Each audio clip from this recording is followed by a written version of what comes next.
for more on the war in Gaza, let's bring in Dr. Rebecca Grant. She's a senior fellow at the Lexington Institute and a national security analyst. Dr. Grant, thank you for joining us this morning. I want to get your sense of what's happened in Gaza, in Israel, over the last 24, 36 hours. Well, my first reaction is that if Hamas would accept a ceasefire, none of this would have happened. Instead, what took place was that Hamas, trying to show they still can operate in Gaza, launched a relatively small attack, but worrying because it came from multiple locations. Israel was right to go ahead and target those two Hamas operatives.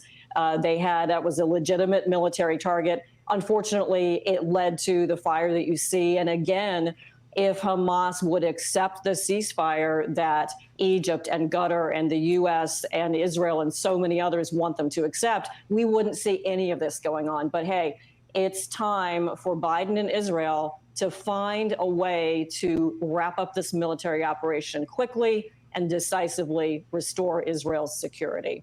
And the Biden administration is applying that pressure. There's also pressure with the international community and within the Israeli government. You've got Benny Gantz, who's part of the coalition there, or part of the war council there. He's threatening to walk unless Prime Minister Benjamin Netanyahu comes up with what he calls a credible plan for the after-war piece of all of this. Where is Israel on that? And is there a credible plan for what comes next in Gaza?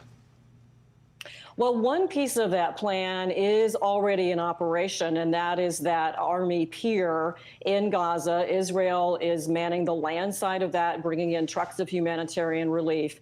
So that piece is there. But there was such an expectation, Rich, that the ceasefire would come to pass, and then it would be about getting some hostages back, starting humanitarian relief, and trying to move on to a permanent settlement.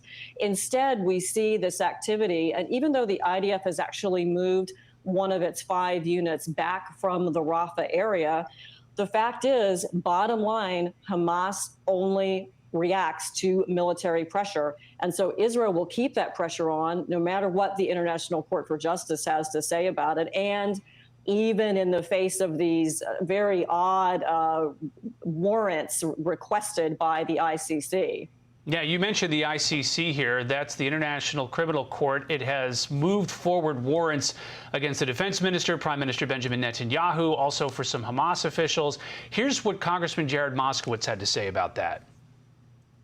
This is totally political. The ICC is irrelevant. They have no jurisdiction. We might as well call them the Harry Potter Ministry of Magic. They're irrelevant because Israel's not a party to their treaty. And so this is pressure, unfortunately, from the international community that wants to see no more Israel. So what about that pressure from the, quote, Ministry of Magic, Rebecca?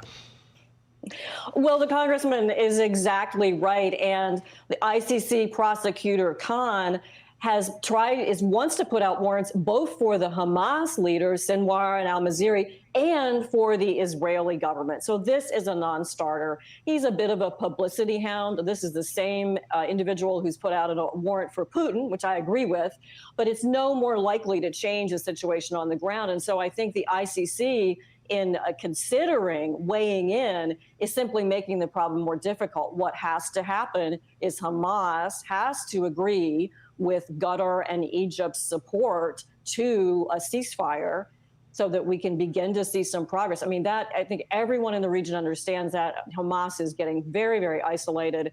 But Hamas, they don't agree to the Oslo Accords. They don't agree to any of this international stuff. And so it's just going to take the right blend of military pressure and that behind-the-scenes diplomatic pressure. It has got to be ceasefire. That is the only path, and it's up to Hamas when that happens.